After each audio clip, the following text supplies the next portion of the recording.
Welcome you all in this new lecture about Plato. In the previous lecture, we have talked about Plato's ideas about art and literature. Particularly in that, we have discussed his forms and then the concept of poetic inspiration. Now, in this lecture, we are moving to his next idea, that is theory of imitation. Imitation means copying something, so following something, and the same thing Plato has criticized in case of art. And here in this theory of imitation, he talks about, or generally he pleads for censorship of art and cites passages from Homer and Sophocles and others that should be deleted. Now nowadays also in our movies, cinema, we have censorship, and the board of censorship, what they do, they generally eliminate the part that may create riots, problems in the society.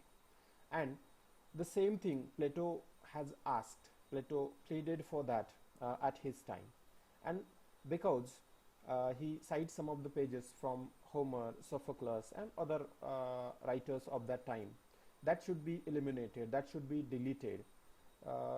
It might be because these passages that would have been not appropriate for the society according to Plato at that time, and that's why he wanted to establish the censorship act so that such a confusing part or such a critical part, or the part that would create problem for morality, particularly if we are thinking about Plato, then he mostly criticized the art as it is not true, a real one, and not that much moral one also. So for that he had pleaded for the censorship act. Then he attacks on art, leading to the conclusion that art has no social or educative value. Now see here, the most of art, according to Socrates also, most of art is worthless in this respect, and that's why Plato attacks art, and he goes to the conclusion that art has no social or educative value. Means for Plato, art, it doesn't contain any social values, it doesn't contain any educative values, it is only for entertainment, for aesthetic pleasures, and that Plato don't wanted.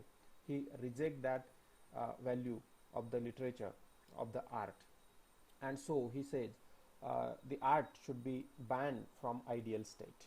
That is the statement of Plato. He says all art that should be banned from the ideal state, because it is corrupting the mind of readers, audience, and the people, citizen of his state, and that's why he wanted to banish the art from his state. The basic ground for this banishment is that all art is a case of imitation. Now, as I told you, imitation is just merely copy or copy of copy in his forms, and that we have talked about, because he says the original idea, the reality is the original form that has been created by God, or the mental idea of that particular object is only the original form, and all other form that we sense, all these are copy of copy, that is imitation. In Greek he call it as mimesis. So for that, because art according to Plato is the imitation, and that's why it should be banned from the ideal state or from the commonwealth. Plato uses the term in two different senses. See, here he has talked about this imitation in two different senses, that is, it has the general sense imitation and a particular sense representation or impersonation. Now here the sense of representation or impersonation is brought because in drama, as I told you, at the time of Plato, most famous dramatists were there, Sophocles, Aeschylus. So all these are the famous dramatists who has composed hundreds of dramas at that time, and they also received prizes in their festivals, and in that festivals they were producing presenting their dramas there. So the author identifies himself with his character and in this emotional identification comes to represent or impersonate that character fully. Now see, he is talking about two different level, this imitation, how this imitation gets. So first of all, he talks about the author, and when an author is composing a work, okay, the ideas, concept, thought of that author would be there in the particular character. While representing the emotional identification, it comes to present character, and in this emotional identification, that comes to represent or impersonate that character fully. Means whoever character is there, what that character communicate to the audience, because whatever that writer, author, his ideas are there, means what he wanted, the same thing that character will follow, he will represent that.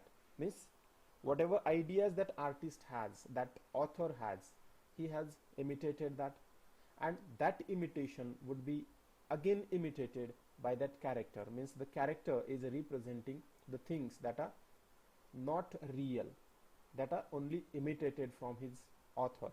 And both representation and imitation are implied in fine arts like painting also.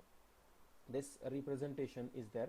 This we have talked about these forms also. While painting, a craftsman, he creates something, and then the painter, he observe that craft, and then he create his own art from that. Means it is copy of copy, twice, thrice removed from reality. So all these elements that are the imitation. And Plato, he applying his theory of forms, Plato shows that all products of imitative art are but a third remove from the truth, and that is the essential nature of a thing. As I told you, while discussing about the form also, we have talked about that. So he applied his theory of form, and then he says all products of imitative art, means every art, poetry, painting, all these elements that are third removed from reality, from the truth. Means as we have talked about the image, any object, we have discussed about rose, okay, or the table that has been given in this previous lecture itself. We have talked about that. So this rose, its original concept is a mental concept of rose, means how it should be. Then its representation is there, an actual rose when we pluck it from any garden or the plant, so that would be the representative image of that rose, because a lot different roses would be there. So it may not be truth, some part would be missing, some part would be additional in the original concept of that rose. And then when an artist, when we take its picture, or a painter paints about that, or a poet who composes a poem about that, so that is thrice removed from the reality, and that is the essential nature of anything which are representative in this universe. So he criticized that, and to criticize that or to explain that, he used his theory of forms. If a painter paints a bed, it is only a copy of copy. First there is a form of the bed created by God, okay, that is the central concept of bed, means how a bed should be, mental idea. Then its imitation created by the carpenter, okay, whatever idea of bed is there, that idea would come into existence by the craftsmanship of a carpenter, and that carpenter will create that object, and that is real for us. But for Plato, that was not the real. For Plato, the idea of that bed created by God, that is only the reality. And this carpenter's idea, bed, this creation, that would be copied by a painter. Means when a painter is painting or making an image of that bed, then automatically he is copying that carpenter's art, and that too of only a particular aspect. Means that painter may not fully imitate all that object, the bed itself, because he will take only the site of that bed. Means every element of that bed may not be painted in the painter's art, and that's why he says all these uh, elements, particularly painter or his painting, it is a copy of copy. Yes. Then therefore the painter is inferior to even the craftsman, for he only creates appearance. Okay. Now you see, craftsman is at the first level, he just copying once that idea, but the painter is making copy of copy, and that's why painter is inferior to that craftsman according to Plato. So the theory of imitation continues. Then Plato attacks poetry not only for being third removed from truth, but also on psychological grounds. Plato has criticized poetry. Till the time we have talked about painting, and then he moves on to poetry, and he criticizes poetry on the psychological grounds also. And he says drama represents characters in all kinds of actions and emotions indiscriminately. Means a lot of different types of characters and actions would be there, and the characters would be introduced. They represent different actions and emotions throughout their presentation. So it shows them submitting to grief and anguish, whereas in real life men might like to face up to their misfortunes, but the imitative poet is a maker of images for distant form of the truth. You see, he preferred drama to poetry. Okay, here Plato preferred drama to poetry, and in this case he says whatever characters are there in that particular drama and whatever they were representing, so the same thing might be experienced by the audience. The audience who are watching that drama, they might have experienced the same thing in their life, or they would experience that element in future. So it would be a bit helpful for them, or that should create some reality itself. But when we are moving to the poet, so poet, that is completely imaginative. Okay, and the poets, they are imitative, and they make images. Images means that is only imagination would be there, and far distant from the truth.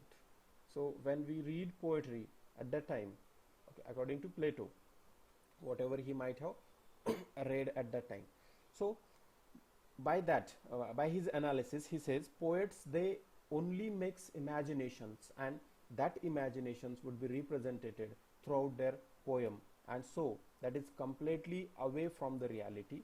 It is distant from the truth, and that's why he criticizes poets. This leads Plato to concede or challenge the value of poetry as the true source of knowledge, and that's why Plato criticizes poetry, and he goes to says that poetry as the true source of knowledge is completely a wrong idea. He challenges this, and so he says poetry doesn't contain any knowledge, and so Plato says that they do not possess knowledge, and hence he refuses to accept the social and educative value of poetry. As poetry is only imagination, as poetry is only imitation of or copy of copy, thrice removed from reality, and that's why he says poetry doesn't provide us knowledge, and so he refuses to accept the social and educative value of poetry. He denies poetry on the ground of social and educative value. He says poetry doesn't provide any kind of social and educative value. So next, let's move on to the attack on poetry. Plato's attacks on poetry, that is on the 4 grounds. Plato attacked poetry on 4 different grounds, and we will discuss one by one. First of all, he attacks poetry on the moral ground, means what morality is there, and how it attacks he attacks poetry. Poetry is not conducive to social morality, as it narrate tales of man's voices. Okay, in poetry we can find different ideas, different elements that have been communicated, and at the time of Plato, as we know, Plato has a strong influence of Homer, and Homer's Iliad and Odyssey. These are the most important works at that time. Epic poems were there, and on that ground Plato says poetry is not conducive to social morality. Poetry don't create morality, it don't inspire morality to its audience, and as it narrate tales of man's vices. Why it doesn't provide morality? Because it talks about the vices of the man's voices would be communicated, evil ideology of the man, that would be communicated throughout the poetry, and that's why he criticizes poetry, that poetry doesn't provide any moral to the human beings. It lies about gods and represents them as corrupt, immoral, dishonest, and subject to the voices. Now see, God, that is the central idea, concept, morality, spirituality is there, and Plato says poets lies about the gods, because if we see the poetry of Homer, it's his Iliad and Odyssey, then the gods, they are represented in the poem. Even in our greatest epics, that is Ramayana, Mahabharata. Okay, so being student of literature, these all text, these books, Bible, all these texts, whatever religious texts are there, all these texts are the piece of literature for us, and in that work we can find out the representation of gods, and gods are represented as human beings, and the poets, they have represented God as human beings with human qualities. Actually humans, they have all the virtues and voices both. So the voices, that is the quality of human being, that has been attributed to the gods also by the poets, and that's why he says poets lie about the gods, and many author, they represents them as a corrupt, immoral, dishonest. Okay, the gods has been presented as immoral, corrupt, and dishonest. You might have heard about Iliad. There is a famous story behind that, okay, which has taken place in the heaven, that is about the prince, okay,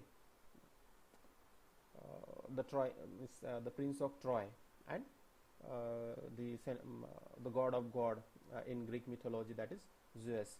So about all these different elements, about these different gods, the poets, they have lied about them, and so Plato attacks them. Plato attacks poetry for not providing the morals to the society on these different grounds. After that, Plato moved on to the intellectual level, means on intellectual ground also Plato criticized poetry, and poets have no knowledge of truth. As yet from the beginning itself we are talking about truth and reality, what truth and reality is for Plato, and for Plato the truth and reality is the only form that has been created by God, that is only the truth and reality. And so he says, like painters, poets imitate appearance and not the truth of things.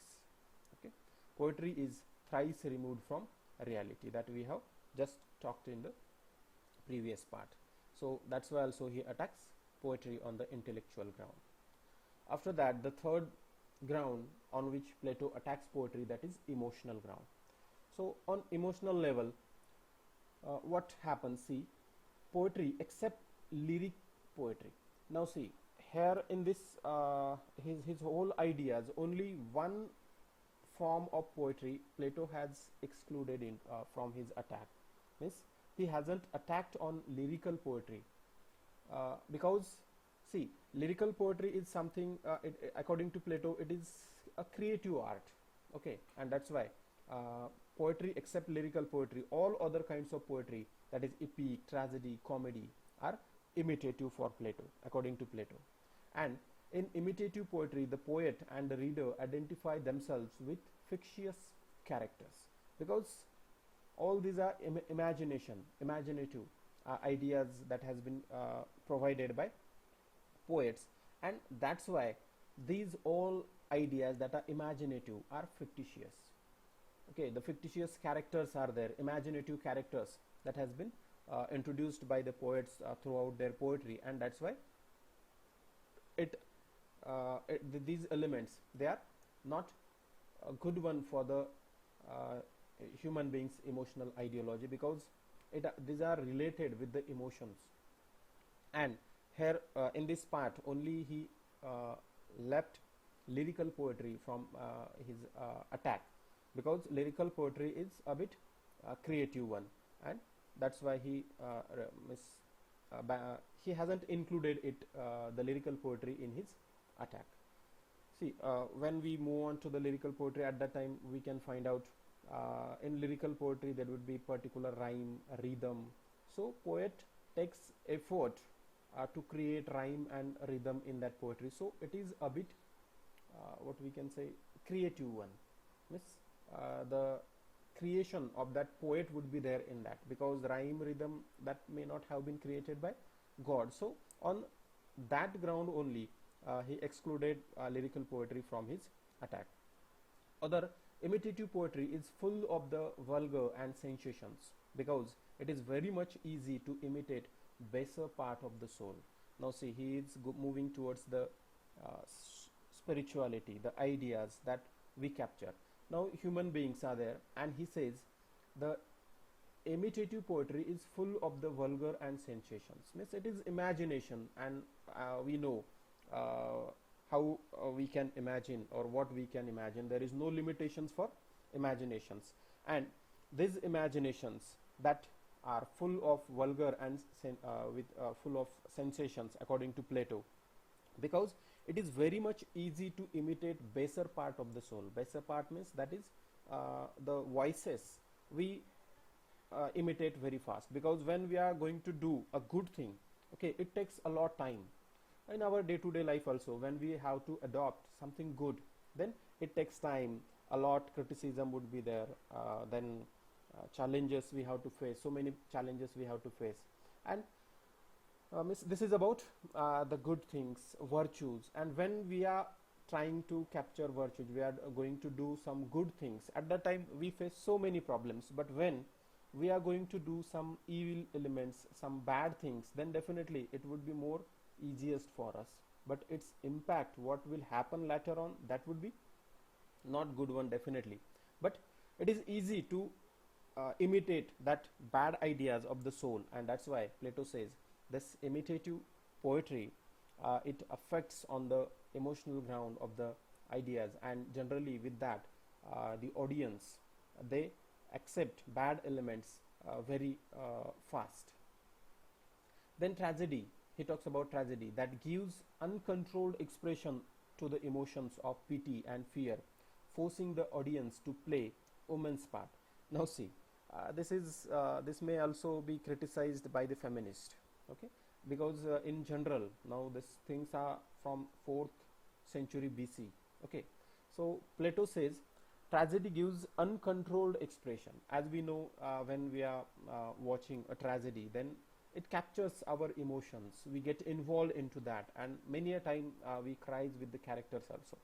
So such a emotion, such pity and fear get created in our mind, in the mind of the audience. Means the audience would be forced to do so.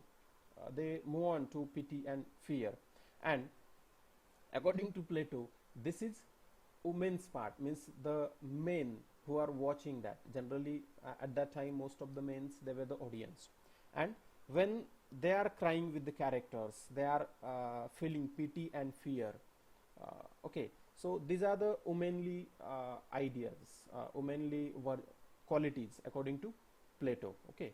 And that's why also Plato criticizes poetry. And the last ground on which Plato attacks poetry, that is utilitarian. See, poetry serves no useful purpose. Utilitarian means what is the use of that, okay, what kind of use poetry provide. So he says poetry serves no useful purpose because the poet merely imitates the surface of things without knowing how to make use of them. Yes, whatever poets they are composing, they are communicating with the audience, okay, to their readers. So all these elements, they are completely unuseful for them. Why they are unuseful? Because poet merely imitates the surface of things, means whatever they are able to watch, whatever they are able to just analyze the things on in front of them, only these things would be communicated by them. And so all these things means they just watch they just look at that all elements, and after that they don't use that things in their own life, means they don't use them in their day-to-day life. Instead of that, they just talk about that things, means they don't experience that things in their day-to-day life, means without experience that thing, without using that thing in your day-to-day life, you are just talking about that things, means that is only the superficial ideas that would be communicated. And for that also Plato criticized poetry. So in this way Plato attacks poetry on these four different grounds, that is intellectual, emotional, utilitarian and moral grounds. So this is about his attacks on the poetry. Critical overview.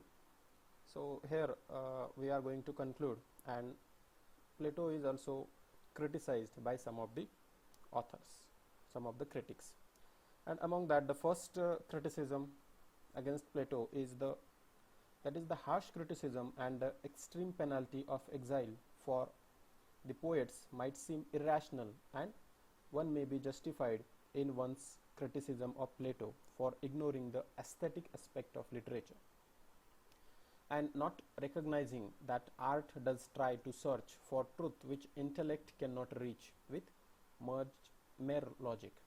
Now in this part we can have criticism against Plato, that Plato's ideas that are completely harsh, and he directly goes to the penalty, the exile of the poets from the commonwealth. Poetry should be banished from the commonwealth. So these are irrational ideas according to some of the critics. And because see, when the poets, artists, they are creating something, it is for the benefit of society. It is something it also have the aesthetic aspect of literature, because literature it provides pleasure to the audience. So all different elements that should be also considered, and on that basis the poets or art that should be evaluated, not only with the truth and all these things, because literature also it also try to search for the truth, and this kind of truth that may not be reached by mere logic, means philosophy.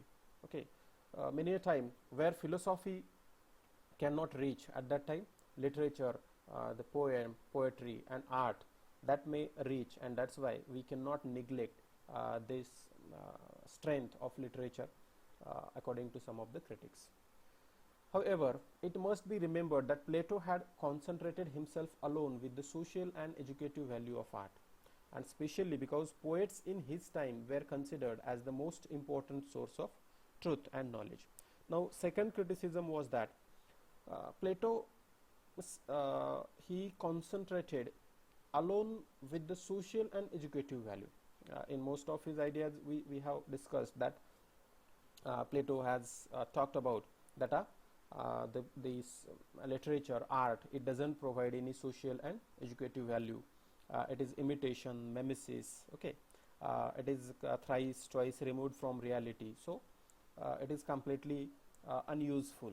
So such ideas that has been communicated, and this was the reason behind that. It was one, at the time of Plato, this art or particularly literature, or art, these are poets in a main, if we have to say.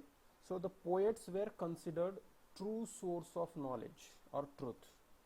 The philosophy and these things, they were secondary one, and the primary one was poetry. And maybe because of that Plato was against that, because literature, art, poetry, only or alone, that may not provide any truth or knowledge, and that's why Plato might have attacked this or his harsh attack on poetry. The reason behind that, it may be also there, that poetry was supposed, at Plato's time, poetry was supposed, or poets were supposed to be the true source of truth and knowledge. So that's why also he was strongly opposed, criticized poetry. Then in this quarrel between poetry and philosophy, okay, now this is the quarrel between poetry and philosophy. From the beginning till the end, we come to know that Plato concentrated his attack on poetry. On different grounds he attacked poets and poetry, and along with art also. And to explain his criticism, his ideas about poetry, he has used other forms also, that is art and craftsmanship also. So this attack, this quarrel between poetry and philosophy, and that was an ancient quarrel. From the beginning itself it was going on. So in this quarrel, Plato gets side with the philosophy, means he preferred philosophy and he criticized poetry. So this was the final judgment that we can give to Plato. So thank you very much. So this is the end of our chapter first, that is Plato. So in the next class we will deal with another chapter, that is Aristotle. Thank you so much.